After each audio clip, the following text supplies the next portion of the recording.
Hi, everybody. Today is Wednesday, the 25th. You have a sub today, so hopefully you are following the sub directions and you are looking at the announcement on our homepage. We're going to start Module 7, Lesson 1. We're going to do the first half of the course arc and one of the questions in your journal, and then we will finish them up tomorrow in class. As you can see from our agenda, Module 7, Lesson 1 is going to be due at the end of class tomorrow. Module 6, Lesson 3, the one that we completed in class on the 18th, will close today. So if you have not gotten that journal turned in and that course arc turned in, make sure you get that done. The EverFi Future Smart lessons, 5 and 6, we completed those in class on the 19th. That will close tomorrow as well. So let's get started into Module 7, Lesson 1. If you have not already done so, I need you guys go ahead, pause the video for a moment. I need you to open up your course arc, Module 7, Lesson 1, and the journal for Module 7, Lesson 1. Hopefully you guys paused it and you're coming back and you have opened it up. So just Module 7 is all about trade and economy. So we're going to be looking at trading and economic factors of European countries at various times in history. We're going to identify how trade and economy of the European countries have affected them. And as you can see over here, we're going to start with the Middle Ages. We're going to look at Germany after World War I. We're going to talk about the Marshall Plan and then work our way through Europe for this particular one. So our introduction, it always starts out with kind of the very beginning. We're talking in this case about European history. So I am going to ask you guys to make sure that you play the video that is located in here. And I'm actually going to move on. So make sure you play that video. Make sure you click on your blue hyperlink. Remember, I tell you your blue hyperlinks are everything that you are supposed to be clicking on to help you out with your class. And this just kind of talks about European economy. So we're going to get right into the vocabulary. Remember, we always have context clues, not true definitions. So the first word that we have is barter. It says Jimmy needed butter, so he bartered his chicken for a cow. Easiest, simplest way to think of bartering is trading. I have A, you have B. I'll give you some of my A for some of your B, and vice versa. Very, very simple form of trade. Okay. Our next word is bazaar. And it says a holiday bazaar had a variety of different things for sale. Think of it as like a large outdoor market, kind of stalls that people would go to trade. Okay. Our next word that we have, the Middle Ages, medieval times. The Renaissance was effectively the end of the Middle Ages. So it's a time period in history. Tariffs. Think of tariffs as taxes meant to protect your country's goods. So the car was imported from a different country, so it had an extra tariff placed on it. A country places tariffs on goods coming into their country to protect those items that are created in their country. Right? Inflation. I'm sure if you've been listening to the news, we've heard a lot about inflation. In fact, we're going to talk about hyperinflation, especially in Germany following World War I. So it says, with Brexit, no one knows if Europe or if Britain will suffer through tremendous inflation of their money. Inflation is simply you have too much money out in circulation, which makes each independent piece of your money worth less than it should be. Okay? And that's it for the vocabulary there. We have our vocabulary words, and it says a general increase in prices and fall in the purchasing value of money. That's when we're talking about inflation. Go look at the price of eggs today. That's a really good one for you to be able to see inflation. A tax or a duty to be paid on a particular class of imports or exports.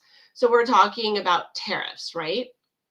In the period of European history, from the fall of the Roman Empire to the fall of Constantinople, or more narrowly from 1100 AD to 1453 AD. That would be our Middle Ages. A market in a Middle Eastern country, bazaar. And then an action or system of exchanging goods or services without using money, barter.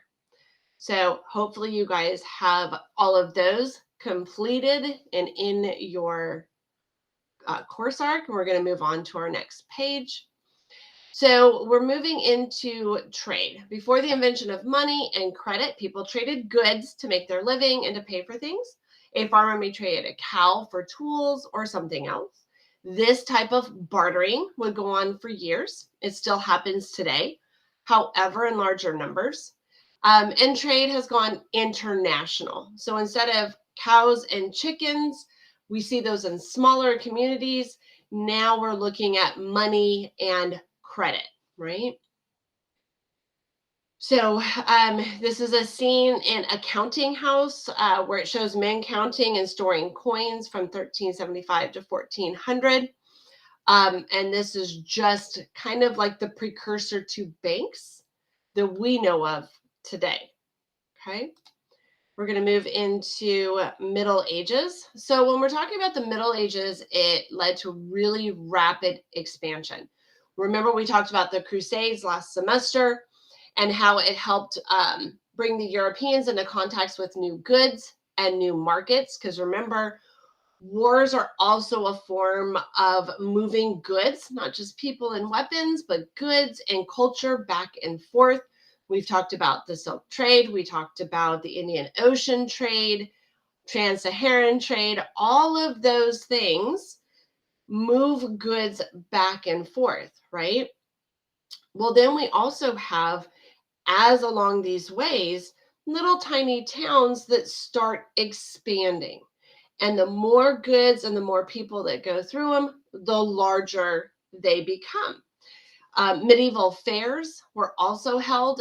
They were not the town market. These would be things that were held like a specific time of year, maybe once a year. Maybe they'd hold one in the fall and then maybe hold one in the spring. Markets were every, like local, frequent, sometimes daily, usually in the town center, maybe near the local church. The fair was a limited time. This would be something that vendors would travel from all around and bring their goods to this once or twice a year type of massive fair. They were really important for areas that weren't like along the trade routes. So this would give them an opportunity to trade and sell their wares as well. The trade hubs, again, these were the areas where people would show up. They would actually have the trade there. And from those areas, those hubs, as more people came through and then more people stayed, they became not hubs, but then towns.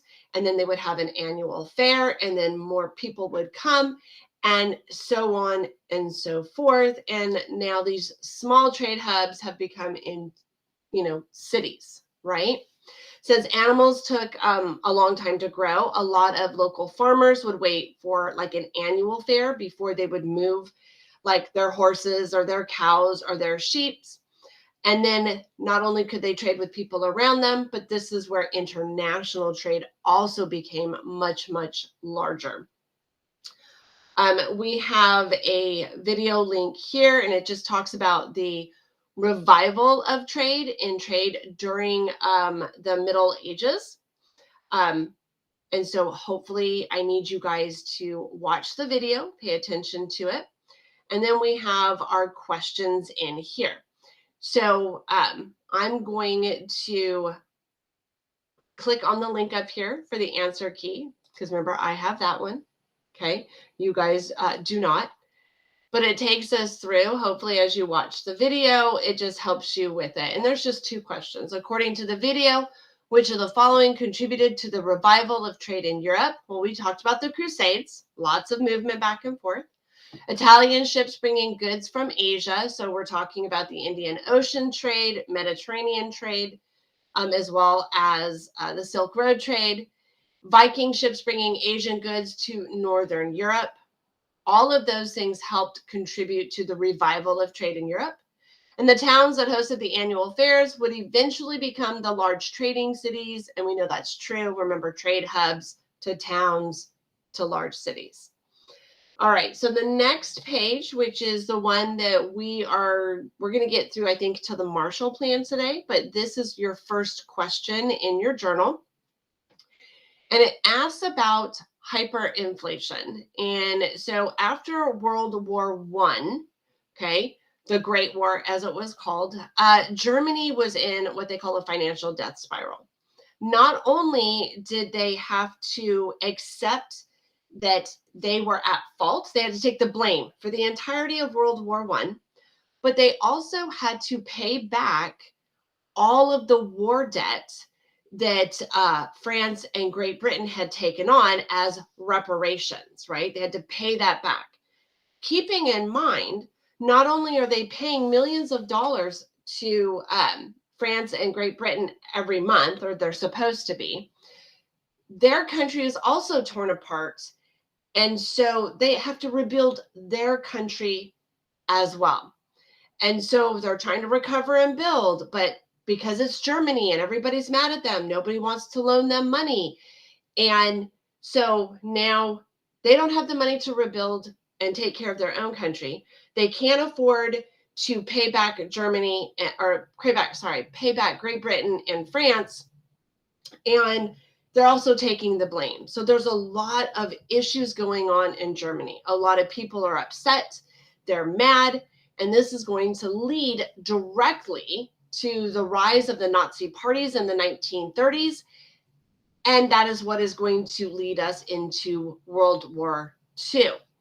So the problem is, after the war, they're trying to increase their economy. They're trying to do more government spending in like transportation projects and power plants and gas works. So they're trying to rebuild their infrastructure. They're trying to get more jobs. They're trying to improve public sector programs, kind of like what we did in the New Deal in the United States. The problem is they're not going to have enough money to do this. So what are they going to do? They do the one thing that you're never supposed to do. They decide, well, we don't have enough money, so we're going to print more money. And we're going to print large amounts of money because now look, now we have all this money. Now we can give this money that we printed to Great Britain and to France, and we can use that to fund everything that we want to do. The problem is the more money that gets put out there, you have too much in circulation, and that causes inflation. And the more you do it, the worse your inflation grows, making your money that is out there worth less and less and less. And that is known as hyperinflation. And so that is kind of the question that they're asking about in our journal. Now, I am going to play this, the video for this one, just because I think you guys need to see that. And then we will answer these couple of questions that are in here. And then we'll go to our journal. So I'm going to mute my screen so it doesn't reverberate. I'm going to play the video and then we'll come back to it.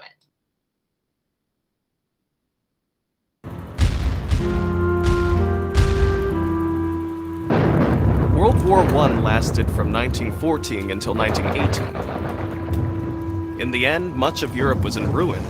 The Allies had triumphed and Germany had been defeated, and it was time for payback.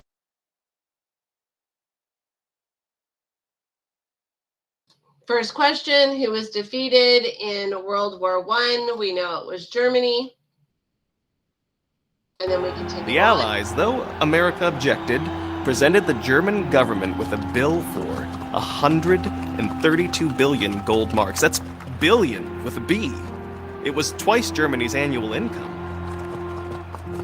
Desperate, facing a bill they didn't have the money to pay, the Germans did just what America's Continental Congress did in 1777.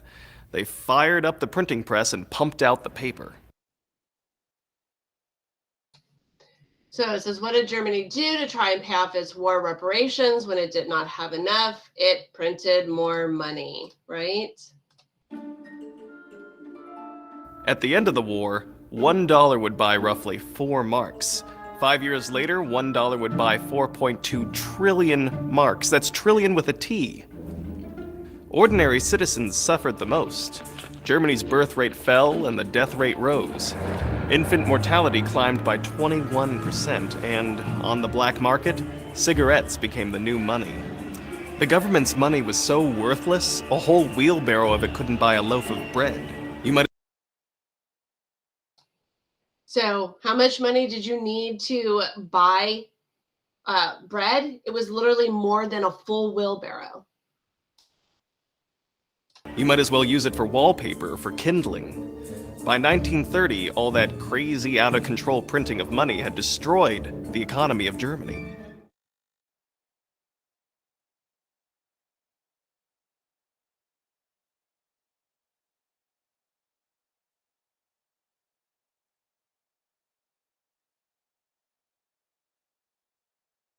Sorry, guys, I lost my little cursor there. So it says at the end of the war, $1 would buy how many German marks? And it was 4, like immediately following the war, right? $1 equals 4 German marks. The treaty that ended World War I and laid blame on Germany was the Treaty of Versailles. We had lots of those in Europe at that time.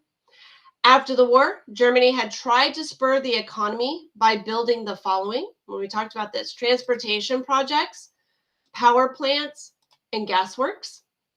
And the horrible economic conditions would be one reason for the rise of nationalism. Okay. So let's go to the journal, because that was our question that we had for this one. And it says, what causes hyperinflation? Is it good or bad for the economy? Explain your answer. So hyperinflation, uncontrollable increases in the price of goods or services over time. This is countries that have poor money or economic policies. They put too much money, they print too much money, and they throw it out there, and it's a vicious cycle. So I wanted to give you this definition. And then the example that I gave you from post World War I Germany is basically, after its defeat in World War I, the Weimar government, that's what it was called, was saddled with debt and reparations it could not pay. So what did they do? They literally started printing more money. They could not trade with anybody. They could not get loans. They were to blame for everything. And so they became desperate. What happens? Desperate nations go, well, I'm just going to print money, and that is what's going to happen, and it's going to help us, and it doesn't help. Okay. So literally, as you can see, hyperinflation at one point was 29,000%, right? That's huge. So like German workers would return home with suitcases full of cash that could not even pay for like a single newspaper. Kind of scary, right? All right, we're going to go back. We're going to finish up this last page today with the Marshall Plan. And then we will finish up the rest of this tomorrow in class.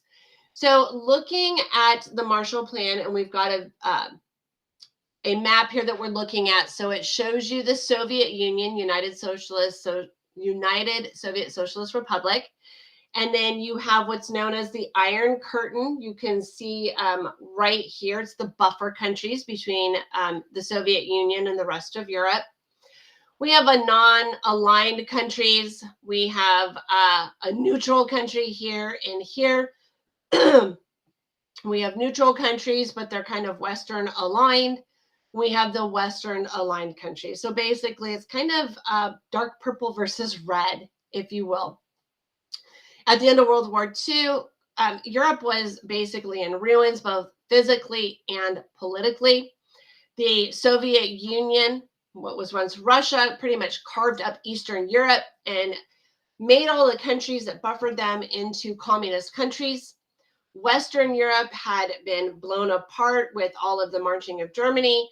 they needed to be rebuilt. So the United States basically took a financial interest in the rebuilding of Europe. This investment would work to keep Western Europe out of the communist bloc. Kind of like the idea of, we'll give you money to rebuild if you do not become a communist country. The technical name of the plan was the European Recovery Plan. However, it was named after the Secretary of State, George C. Marshall. When he gave his speech to introduce a plan in 1947, he said, basically, we need to help these countries revitalize. And if we help them revitalize, they won't fall to communism and they will become our allies, is the basic idea behind this. We did not want to divide Europe, so we offered financial help to every country, even those in the Eastern Bloc. We were pretty sure that the Soviet Union would reject our offer, but at least we could say we offered it. Participating European governments sold U.S. financed goods to their people. The payments received were placed in special funds that were employed where it could best serve economic recovery and financial stability in those countries. So from 1948 to 1952, the Marshall Plan is what helped revitalize the European countries. We have a video on the Marshall Plan that I want you to watch. So you'll hopefully pause my video here. You'll watch the video in your course arc, and then you'll come back. It asks who proposed the European Recovery Plan, and we know it was George Marshall, because it became known as the Marshall Plan. It says, over the life of the plan, the U.S. would commit how much money to Western Europe? And remember, right back up here, I'm looking for it right here. It says $13 billion. So we come down here and we click 13 billion. One of the main goals of the plan was to get the European economy going and also to stop the spread of communism. You'll learn more about this in world history. And then the Marshall Plan was a huge failure for Europe and the United States. And no, that was false. It was actually a success for us as we considered it at that time. Okay. And that is all for today. Tomorrow in class, we will finish up the primary source analysis, the Google Map tour, and your writing activity in your journal, as well as those specific pages right here on your primary source, Google Map writing activity on the course arc. Just as a reminder, if you have not already completed and turned in your Module 6 Lesson 3 course arc and journal, make sure you get those turned in because that closes today. Remember, the journal is a summative. Your Future Smart Ever 5 Lessons 5 and 6 will close tomorrow. Get those done. Screenshot your actual assessment grade and submit that for me. And then I will see you tomorrow in class. Have a good rest of your day, and I will see you later. Bye.